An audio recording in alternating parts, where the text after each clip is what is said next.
to this week's edition of Dead Money with Dan Arfin. For this week's show, I think we'll do some hand history analysis, and we'll also talk about some of the silly, bizarre things that came out of people's mouths, as we often do here. I guess the first comment I'll begin with is there's this really nitty player. I think I've mentioned this guy before. He sounds little bit like Paul Giamatti, the actor, whenever he talks. And he comes to join the game, and at the time that he joined the game, it wasn't particularly great. Just a lot of regs. And he sits down, he joins the game, he's like, "Oh, today's my lucky day, I get to sit here in this game." And doesn't it seem like that the people who antagonize the game at any point in the game, whether it's after they've been there for a little bit or before they've even sat down in this case, doesn't it seem like those who tend to do that are always the nittiest ones there? I mean, these people sit down and join the game and act like they're entitled to have whales be there who just force feed them the money. Like, God forbid they should have to work for it. I mean, I didn't say anything to him, but it's just like, who the fuck are you criticizing? Nobody, you think anybody here wants to play with you? So the blue whale was back in action. He wasn't on my table. I heard him getting into an argument with this woman. It's a woman I haven't seen for a while. But she's an interesting looking character. She's not very good. She likes to give action. She always wears these big boots and just like high stockings and just, she's a very interesting looking character. And her look is capped by this fedora she always wears. The brim is totally straight all the way around. It's got kind of a high crown for a fedora. I mean, this is someone you'd remember. She looks like someone out of a Dr. Seuss book. She looks like one of those kinds of characters. So we'll just call her Dr. Seuss. And I heard Dr. Seuss getting very angry at the blue whale. I guess the blue whale had gotten very lucky against her in a hand, and he was probably taunting her a little bit. And just to recap, the blue whale is in his early 90s. He's a huge fish, and I don't think he's particularly fond of women, because I've seen him say unnecessarily aggressive things to women, especially dealers, on more than one occasion. So I don't know what he said to her, but he said something that got on her nerves, and she just started barking at him about how she doesn't want to listen to him, he doesn't want to hear anything from him, and she chose the phrasing of, "You didn't win, you just got lucky." And that's actually a very eloquent way of putting it, you know? Sometimes when you lose a big pot to some two-outer or any old way, the guy didn't win. He got lucky. I mean, yeah, he won the money, but like, did he really win it? Or did the deck just give it to him? Also in the game that day, in my game, not on Dr. Seuss's game, in my game was this European lady who looks like she's in her early 50s. And she's a bit spazzy and spewy. She's actually a little more aggressive than for what we're used to seeing from women, or anybody, for that matter, who plays Deep Stack 2-5 in Vegas. But she likes to wear sunglasses and just likes to be proud of herself when she wins. But she was talking about how she always picks out the pros, and was talking about how they should dress differently so that it's harder to identify them. And she was saying how they always wear backpacks, and that's true of a lot of pros. But she also said she's scared of seeing anyone who wears a zipper. If you're wearing like a hoodie or something that has a zipper on it, then she knows you're a pro. And she pointed to me too, because I was wearing a zipper that day. I don't every day, but I was that day. And then I just thought I'd mention to her, I'm like, "You're also wearing a zipper." She looks down, she's like, "Oh yeah." She's like, "Oh, I'm scared of me too." Like, okay. So we'll just jump around here with the varying stories. And then the next day, I think it was Saturday, there was this man, he joined the game, and his name was Herschel. I don't normally use names on this podcast, but his name was Herschel. And the reason I know his name is because the Poker Atlas login system shows each player's name as it appears on their player's card. And it also shows how long they've been playing, which seems a little too informative. But Herschel was in the game, and Herschel looked like a Herschel. He was like this tall, elderly man with long, gray, scraggly hair. And things weren't going so great for him. He couldn't really win a pot. He was making some payoffs. I think he sat down with 1,500, but he probably got down to about 400 or 500. And then at some point he quits the game. But when he quits the game, when he's taking his chips with him, he didn't need a rack. He just had all black chips at that point. He announces to the table, "I'm going to the pit." And then he just leaves. Now, I've seen and heard a lot of bizarre things at a table. I've never heard a player tell the table where he's going when he quits. It was like one of the only things he spoke at the table the entire time he was there. And everyone at the table was just like looking at each other, and the dealer were all like, "What?" And the dealer was like, "All right, should I call the pit and warn them that he's coming?" I mean, it's a harmless remark, but what the fuck possessed him to say that? It made me think, because I needed the bathroom in the next couple of minutes, and I usually go when it's my big blind. I was thinking, should I tell the table, "Hey guys, I'm going to the bathroom now"? Fast forward to Sunday, and Euro Zipper lady, Zipper, she was in the game, Ukraine, I think she was Ukrainian, and she gets into a hand where she 3-bets the button to 80. It folded, she made it 80, he had made it 15. The button calls, and the flop came 6-4-4. She c-bet 80, he called. And the turn is a deuce, so not too much going on here. She checks, he bet 215, so good size bet. And she thinks for a long time and pushes all her chips in. She jams, and the raise was an additional $400. And you have to figure this is a nutted hand. And he thinks for a little bit, and he folds, and she shows a bluff with ace-king off. Surprising. Just to take that line as a bluff, especially against his turn bet size. Seems like you're probably not going to get a fold too often at that point, especially from a guy who looked like this guy, looked like a fish. Probably just going to call, but good play, bad play, it doesn't matter. I mean, this woman did not stop gloating. I mean, she acted like she won an Oscar or something. I mean, she was like, open-ended. And then they rabbit hunt, and the river was nothing. She's like, "Oh, I got there." I mean, she was like really taunting this guy, but he was also like congratulating her and like laughing about how much she kicked his ass and everything, and just giving her all this credit. And she was just like, thanking him and just going on about how women don't really bluff. Women have a reputation for not bluffing that much, which is why she made that play. I mean, it was just getting kind of irritating, So I said to her, I was like, "Can I get your autograph?" And she just like froze for a second, and she's like, "You're funny." Look, I know people get excited when they win, or especially when they get away with a bluff, especially in this case with a jam. But you look so stupid when you're acting all giddy like this little kid. I mean, you want to scare and intimidate people. I mean, act like this is nothing. I mean, the best fanfare is no fanfare. And then a little while later, we get this perhaps whale. I mean, he really wasn't giving a ton of action, but he had opened button to 15, small blind made at 60. He 4-bets to 290. He folds and shows 10-3 offsuit. Damn, okay. But then the seat to Zipper's right had opened. Now, Zipper had been on my right, but I wanted to get this 10-3 offsuit maniac a little bit closer to my right. So I just took the seat on Zipper's right, putting her on my left. She had been on my right. And since she likes to 4-bet and likes to be spazzy, she's someone you don't mind having on your right, but she was deep at this point because she was running good. So I didn't think she would be as aggressive with that stack. She's winning. She might want to protect it. I mean, we know people tend to get a little looser and more prone to getting money in marginal spots when they're losing.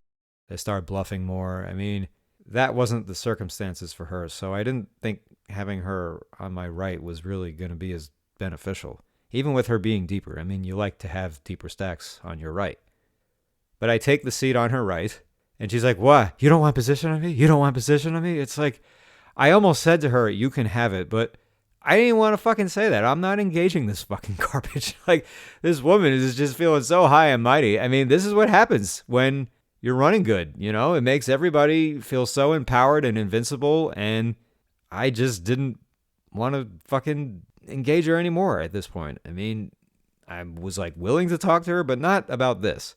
Didn't want to get into some pissing contest about why I didn't need position on her or why it wasn't that important to me. I wanted this perhaps lunatic for betting massively in position with 10-3 offsuit. I just wanted him a little closer to my right. I thought that would be nice. Then a short while later, he leaves the game. He had gotten into one confrontation with Zipper, and it was a hand that he won. But when he had left, Zipper didn't notice he had left. She was distracted somehow, and then she looks up. She's like, "Where did my friend go? Did he leave?" His seat is empty. There's no chips there. People do this a lot. They ask, did that player leave when the seat is empty and there's no chips there? What do you think happened? And I haven't spoken for a while, but when she said that, and I said to her, and I've said this to other players before, I said this, I'm like, no, he's just hiding underneath the table. Just give him a little knee, a little nudge with your knee. He's there. And the player on Zipper's left starts laughing, but she turns to me and she's like, your jokes aren't funny. And I was like, well, why don't you ask him what he thinks? And she's like, he's just trying to be nice to you. And he's like, no, I'm not. He's like, this is genuine laughter. I mean, God, people, they take themselves so seriously. It's like, I'm just cracking a joke, dear. You don't got to get all freaking butthurt about it. Ugh. And something else that had happened. Her daughter had actually joined the game. Before I moved my seat, her daughter had joined the game. And they're babbling back and forth to each other in, I guess, Ukrainian. And I really wanted to tell the dealer, and not enough dealers enforce the English only, and I'm sick of this fucking, I said this on the last episode, I can't stand these fucking players babbling back and forth to each other in a foreign language. It's against the rules, and it's annoying. I don't want to listen to back and forth all fucking afternoon. I didn't realize at first it was her daughter, because she's sitting on my left. I'm sitting between these two women. I didn't realize that was her daughter because I couldn't see her face and I couldn't tell that they actually looked very much alike. But at some point, her daughter got her from the table, and then Zipper tells us that she's her daughter and that she's 23, and they're talking in a foreign language, and I'm pretty sure they're talking to each other about the players in the game. And if you guys want to do that, go ahead, but you got to do it away from the fucking table, because her daughter comes back and they're talking, and Zipper asks her, she's like, do you want to be on the same table? And her daughter's like, no, I don't want to be on the same table. It's all right. Mother and daughter doesn't want to battle. The daughter doesn't want to battle her mom. You thought maybe it would be the opposite. I think maybe the mother doesn't want to play against her daughter, and the daughter would want to kick her ass. But no, the daughter was saying, nah. So she was the one who ended up getting the transfer, and she wasn't with us for more than like 15 minutes. But yeah, that was a first. I'd never seen a mother and a daughter on the same table. And speaking of people who talking to each other in foreign languages, I mentioned this in the other episode. We had these two very young Middle Eastern guys who would not stop babbling on, and they were told over and over and over again to stop, and they would stop for about 30 seconds or less, and then they would continue. And then it got to a point one of them got stacked, and I talked about this in an episode a few weeks ago about passing chips to another player.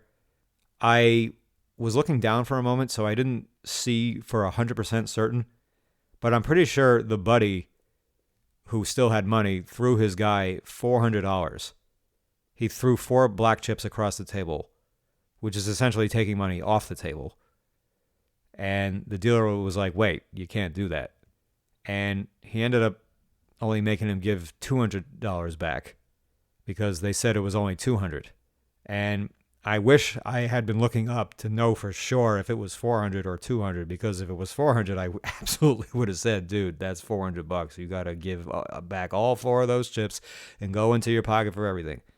But I just let it go at $200 because I didn't actually see for 100% certain, and I didn't feel comfortable speaking up unless I was 100% certain. But this is not cool, people. Like, passing chips to other players, it's not the way this is done. And I don't care if you guys are fish. I'm not playing like that. All right, so moving on, we'll talk about some of the interesting hands that came up in the last few sessions.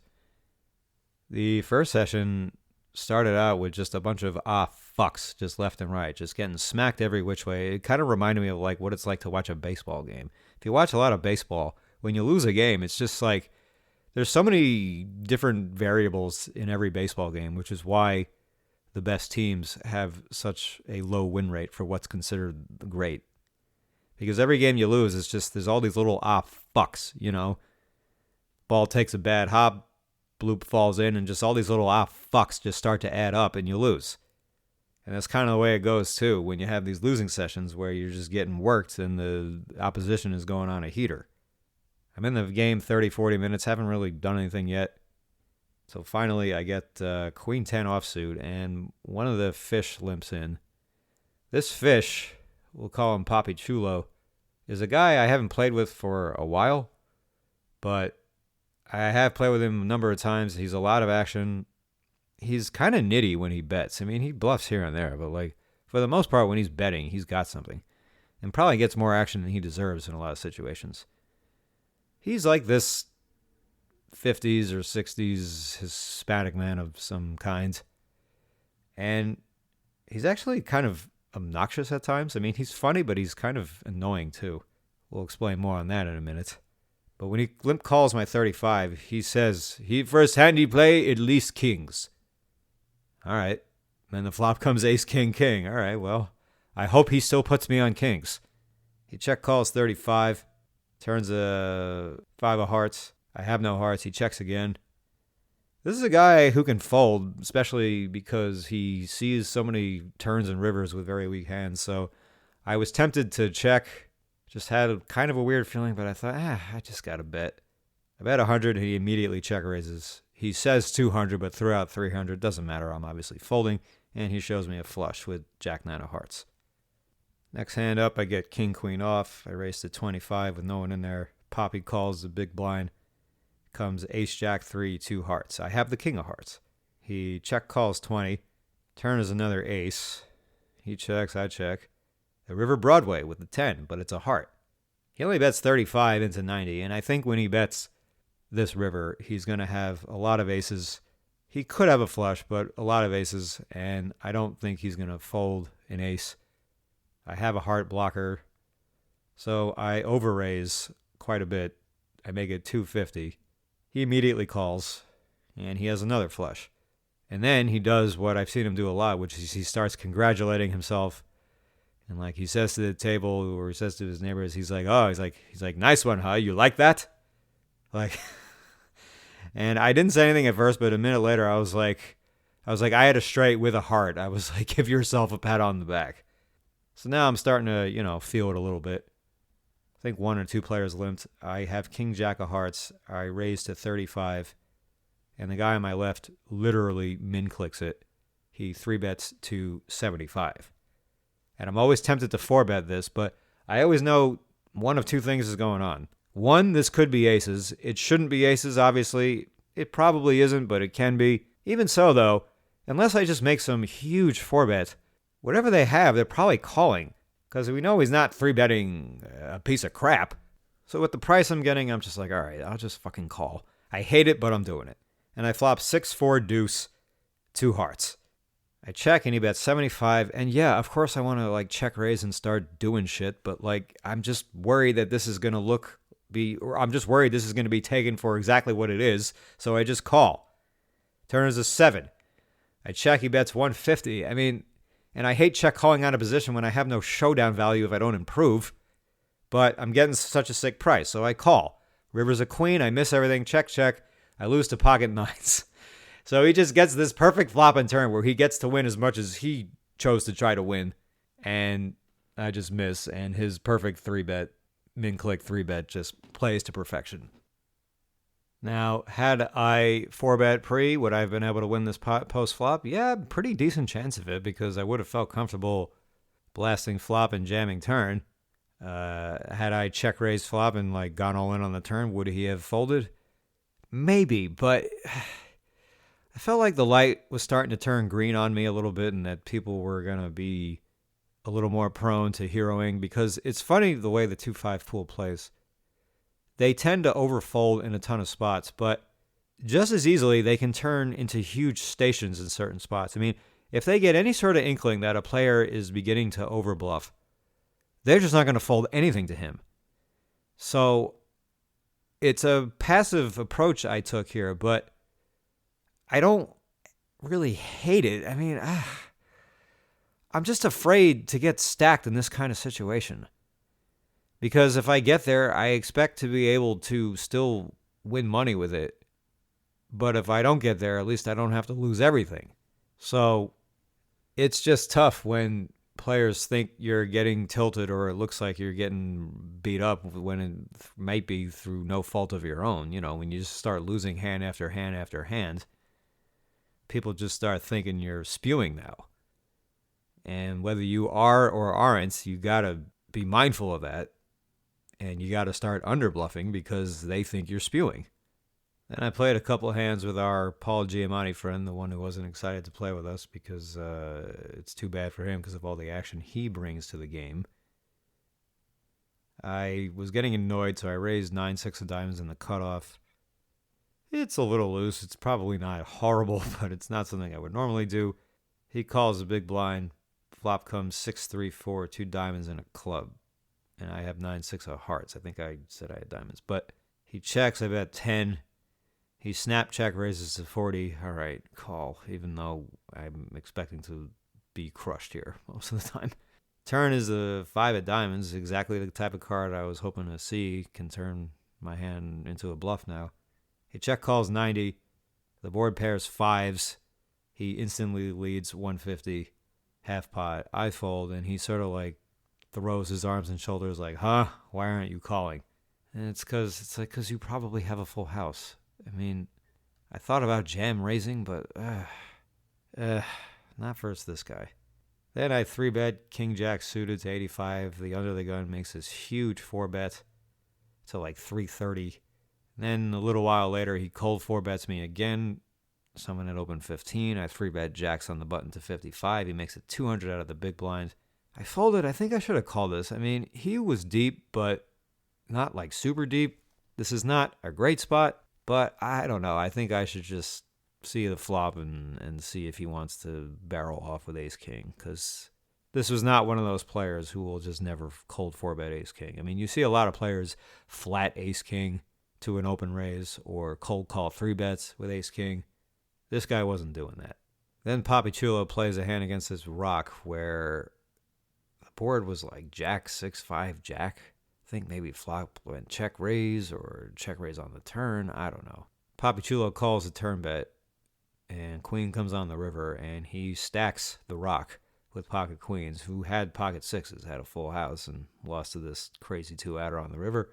And Papichulo proceeds to let him know that he got lucky. It's like, oh, okay, so he wasn't aware of that. Well, thank you for pointing that out to him. He would have never figured it out otherwise. You know, it's not that people don't know that their opponent got lucky. I just feel like it's like people feel like they suddenly owe you something when they've gotten lucky against you. You don't owe them anything. And whatever it is you think you might owe him, like, what is telling him, you know, you got lucky? What is that going to do for him? How is that going to make him feel better? Then I opened Queen 8 suited in the hijack. The cutoff made it 75, and Papichulo cold 4-bets to 300. Nobody calls, and he shows aces. And Zipper was in this game. She started lecturing Papichulo about his 4-bet size and how it was too big. And it just drives me nuts when players start giving lessons at the table. It's like, if you think a player is playing bad, why are you trying to help him get better? Why do you want to make less money? I mean, people are so, insecure, and I've been this way at times too. I mean, I never did it that often, but there are times I start these pissing contests with people fighting over what the correct play is and telling someone basically, don't play bad, play good. I mean, people, it's like they just want everyone to recognize that they're knowledgeable. I mean, that's what this is all about. We know that. But why is that so fucking important? Like, what are you there to do? Are you there to win money, or are you there to show people why you're good by telling them what the correct play is? Why don't you just show them what the correct play is by outplaying the shit out of them? Maybe they learn that way. And then Zipper follows us up by immediately opening with 8-6 offsuit in the cutoff and calling a 3-bet from the button. Huh, okay. So this day just continued to be a frustrating battle. Sometimes when you get stuck and you start to make a comeback and then you start to lose again, and now you're pretty much stuck what you were before, and you thought you were going to come out of it, but now 4 hours later you're still down what you were at your peak low point, or I guess that's your reverse peak. So that gets even more tilting because you feel like you're gaining momentum, and then boom, you get smacked in the face again. And then comes a hand where the guy who has already 4-bet me twice, he raises under the gun to 15. We're 7-handed at this point. I got 10s in the big blind. I 3-bet to 65. I meant to make it 70, but I made it 65. He 4-bets me for a third time, makes it 165. And this is a guy who was never deep at any point. He was never winning. He seemed to be very fishy when he sat down. He'd actually been patient over the next couple of hours and didn't seem like he was terrible, but just not particularly great. I'm getting sick of being 4-bet by this guy, and I just decided to call this time. I mean, I think it's fine. We weren't very deep, but I decided, I should have called the jacks the last time in position, so now I'm calling 10s out of position. Beautiful. Then the flop is, check this out, Queen 10-3, rainbow. That would be a middle set. I check, so the pot's got 330, I guess. He makes a pretty huge c-bet on this 4-bet pot. He bets 200. I don't know if that's correct or not if he has the solver, but either way, that's what he did. I mean, I figure we're getting a lot of money in here on the turn. I call, and the turn is, it's a fucking jack. Just think of a worse fucking turn card. What turn card could possibly be worse than that card? I mean, you love to see an ace or king. Yeah, he might have a set now, but you'd love to see an ace or king. Because if he's got plenty of ace king in his range, I mean, now you got him almost dead. And now he's got a hand he might still think is best. And I check again, and he fucking jams. He fucking jams close to the pot. Pot's got 730, and I guess he jammed about 650. I didn't get an exact count. And how is this not going to be ace-king? I mean, you would never, ever, ever be betting turn here in a 4-bet pot with aces or kings or ace-queen. Or king-jack if he's 4-betting king-jack. There's not that many combos of it, but it's you're just fucking stuck for a decision here. I mean, if I got pocket queens, we know it's a snap. He could have pocket 10s, so, but what do I do here with a set of 10s? I mean, I'm not worried about a set of queens because of his flop size, and I'm not worried about a set of jacks because of his flop size. The only hands I beat are aces or kings or ace-queen, but why would he be betting this turn card at all? And on top of it, if he is going to bet, what the hell is he jamming for? I mean, I guess if he's going to bet, he might as well jam, but it's still 16 combos of ace-king, and yeah, I got outs. I mean, I'm getting a little over 2-1, and I'm 3.5-1 dog, worst case scenario, because he should never have a set. But boy, I challenge any man to throw away a set in this spot. I mean, if his jam was enormous, if it was an overbet jam, 1,000, then I think I can fold without too much agony and not even think too much about it after. But at this size, and it's just kind of a little close to the line. And if I stack off here, I mean, if it's a mistake, I don't know if it's that big of a mistake. Folding is potentially a huge mistake because if I have him beat, he's in really, really bad shape. If I have him beat, he's going to be in worse shape than I am if he has me beat. So, I mean, this is just a really, really, really hard hand to get away from. And I couldn't fucking do it, and I called. And I hit a jack on the river, so I'm full now. And yeah, he had ace-king, so hooray, I finally hit a fucking suck out. I mean, good for me. I mean, how long has it been since I sucked out? I mean, I know that's a good thing in a way, because I'm not getting it in for huge pots crushed very often. I mean, sometimes you're just flat out cold decked and nothing you can do about it. I mean, and this is just kind of one of those spots. I mean, what the fuck am I going to get away from this hand now? I mean, what a fucking run out. What a cold deck. Play this 4-bet pot. I flop a set. He flops a Broadway draw. He turns Broadway. We get it in there, and then he loses on the river. I mean, that's a nasty one. That's where the deck just decides to pick one of yous to win or lose. And, I've been catching a little more breaks like that lately. I mean, not one quite like this, but just things working out for me in a big pot. I mean, I just felt like I went on and on and on and on and on, and just every time I played a big pot, it was like I lost. One way or another, I'd lost. And we've all been there when we're stuck. We feel like we could grind all night long, but the moment you get unstuck, Now you feel the reprieve, you feel yourself relax, and now you feel kind of worn out from the roller coaster, and now you're ready to go home. So I didn't stay a lot longer after that. Had I remained stuck, like let's say that hand didn't happen, let's just say I was still down, 1,000 or whatever. I mean, I'm sure I had a lot more in me. I'm sure I had plenty of hours left if I was still losing because we want to get our fucking money back. I mean, I was still on point, but once I get this big of a break, because this all in was, probably about a $2,000 pot. Once I win that, and now I'm winning a little bit, I mean, I don't remember what I was up, probably just a few hundred, but once I get to this point, now it's just like, all right, I'm ready to go. So now we're going to go back to the weekend. I think this happened on Saturday, these next bunch of hands.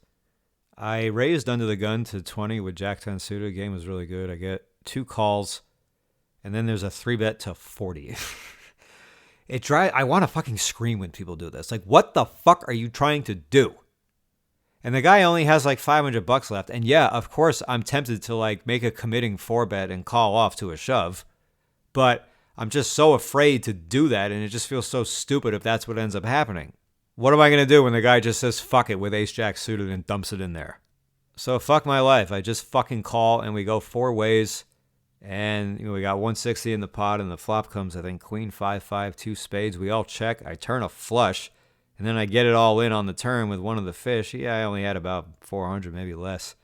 Got him cold deck, drawing dead. I mean, well, maybe not cold decked. I mean, he had a smaller flush.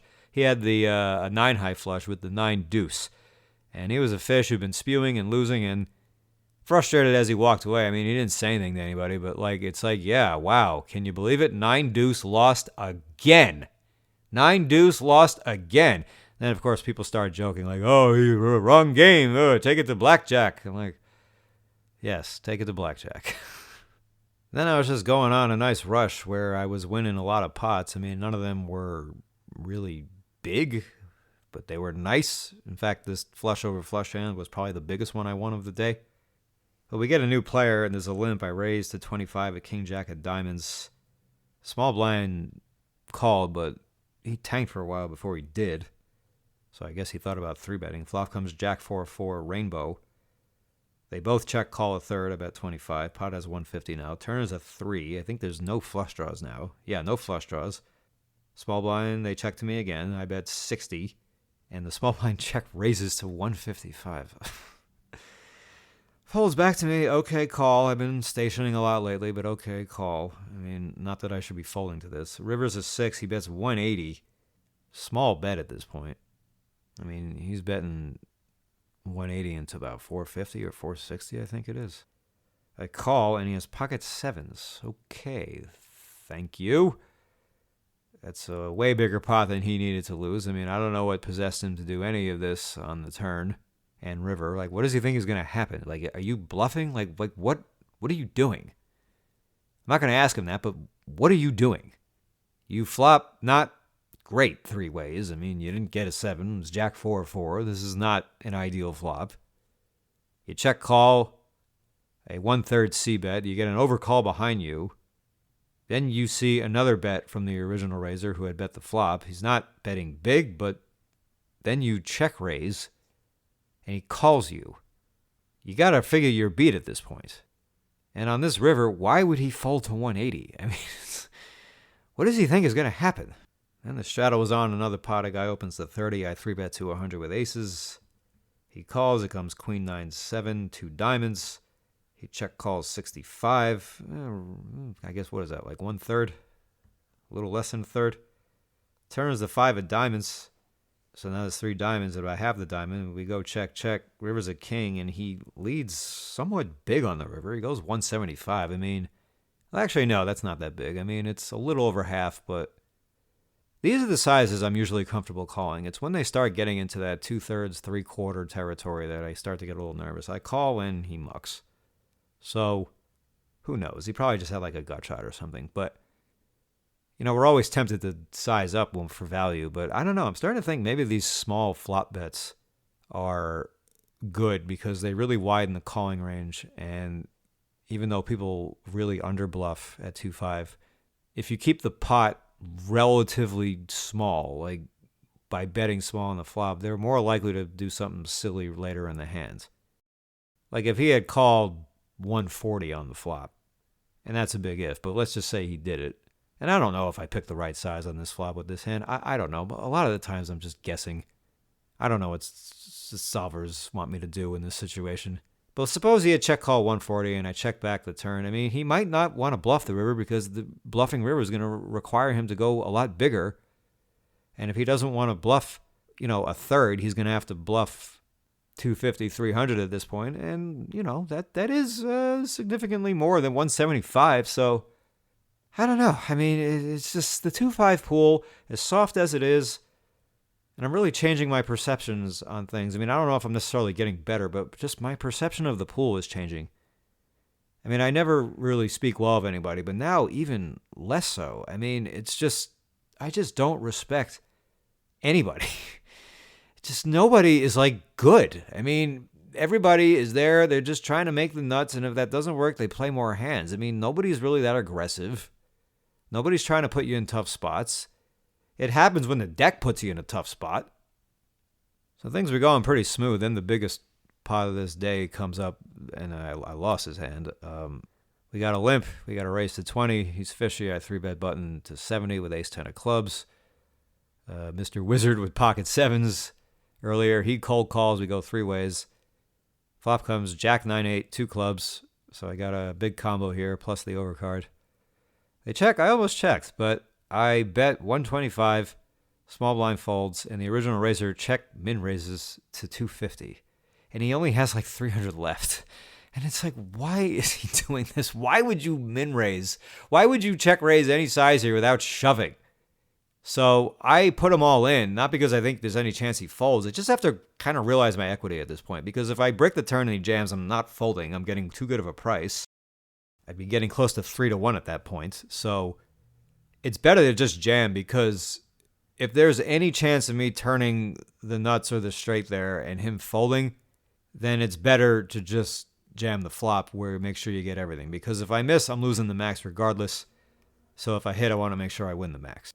We get it all in. I turn the straight with a 7. Board pairs on the river, which you're never happy to see, but it didn't scare me too much. I mean, who's check raising a set with a min raise on the flop? But he did. He had pocket nines. Comes jack 9-8. He checked min raises, and when I put them all in, he's like, you won't stop. Okay, I call. I mean, he called he wasn't that excited about it. I mean, buddy, you got middle set here. I mean, you're going to be looking pretty good most of the time. So, all right, he wins. Oh, yeah, there was one other interesting hand that happened before that. There was this European player who seemed like he could actually be pretty competent, but it was hard to say just how confident he was because nothing was going his way. I mean, he wasn't losing huge hands, but nothing was going his way. He opens 20. I think there were 2 calls, maybe 3. I 3-bet big, small blind with 140 to queens. Only the Euro calls, and it comes jack 9-8, 2 hearts, and I had a heart. I check call 200 until 320. Turns another jack. It's probably a good card to fold to. I'm not sure. We go check, check. River's a king. Hearts miss. We go check, check. Queens are good. So this is another spot where I don't know if I should be betting this flop or not. All I know is I just don't want to get raised on this flop because it's against a player who I'm thinking is capable of putting me in a tough spot. I mean, if I 3-bet pre and then bet this flop, my hand should be pretty strong. So I don't think he's going to raise unless he's got me really fucked. I mean, so maybe betting is better. And if you just want to bet fold here, I mean, I blocked the flush draws. Maybe bet folding here is just better. In any event, I didn't. And, I won the money. So good for me. I've been starting to use these really, really big sizes when I'm 3-betting at a position.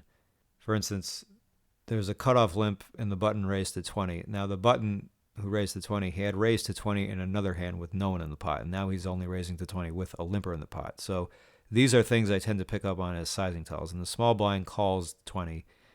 And I got king 10 off in the big blind, and I go massive to 150. Limper folds, button folds. Small blind is thinking for a long time, and okay, he folded, so I got what he wanted. But you know what this guy is thinking about. He's got either some small, medium pocket pair, or maybe a suited connector, and they're just all thinking about the jackpot. And it's like, you guys just never fucking stop with your hopeful jackpots. You're out of position and facing a massive 3-bet. You shouldn't even have to think about this. So, all right. So right after I lost this hand with ace 10 of clubs to the pocket 9 set, the very next hand I get jack 10 of clubs. I raise, I make a flush, but I don't get any action once I make the flush. And then the next hand after that, I get ace queen to raise to 20. There's a call, and then there's a 3-bet to 50. So I mentioned the min click 3-bet earlier in this episode where I king jack of hearts, made it 40. The guy makes it 75, and I don't 4-bet, and we find out he has pocket 9s. I have the jack 10 of spades where I overflush 9 deuce of spades where it went raised to 20, call, 3-bet to 40. Don't know what that guy 3-bet with, but it wasn't a monster hand because he didn't bet the flop with it. And now I'm facing, for the third time in the last few days, another puny-sized 3-bet.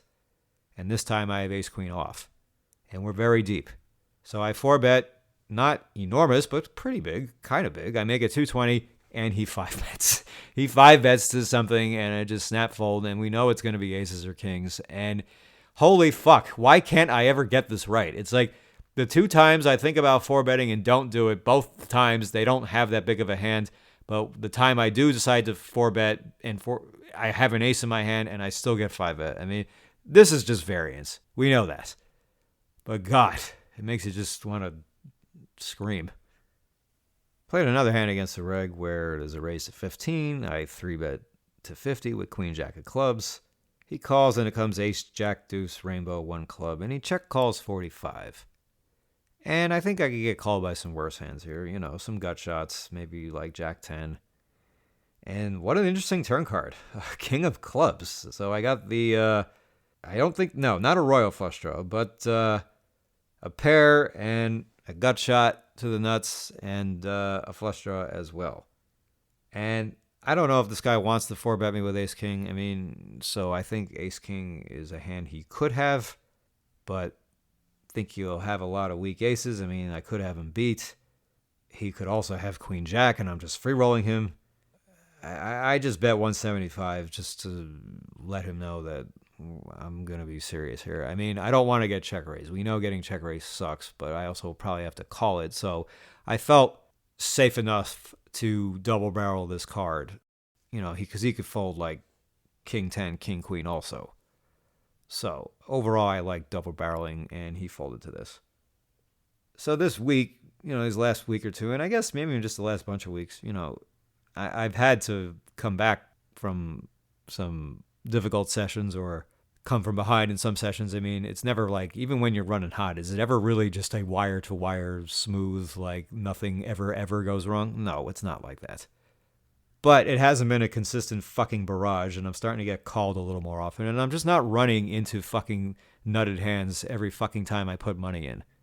And I know that as long as the pool does not run hot against me, like, they're fucked. I mean, it's to be expected that they go in streaks where they're not getting that many cards. And if they ain't getting that many cards, then I'm just going to fry these people, because I'm going to be way more aggressive in a ton of spots, and there's just no way you can lose to somebody who doesn't bluff very much and isn't making strong hands. How are they going to beat you in that case? I mean, because they don't like to hero call that much either. I mean, they do it sometimes, as I mentioned earlier. Sometimes they come out of nowhere with these massive hero calls, but it only happens so often, It's not like they're doing this every day left and right. It happens in streaks, but it's not something that you should ever be too worried about happening. And when you should be worried about it, it's when you got to have good just in-game awareness, live game awareness of realizing when the table thinks you're starting to bluff. And because as soon as they do, as I said before, they throw the switch, and they're just going to call you down with anything. So if you feel like the table's looking at you like that, you got to just go ham for value if you're lucky enough to catch something. But okay, I think that's going to do for this week. The tournament series has been going on at the Wynn, and it's got a lot of it left. So the games have been pretty good. You get a lot of these bust outs from the tournament who are just random. They're not awful, but they're not very good. And they're on B game at best as soon as they show up. So cash is looking pretty good right now. So I'll be out there again soon, and we'll talk to you some more. We'll see if anyone else wants to wear a zipper to tip off to everybody that they're a pro. But all right, guys, see you next time.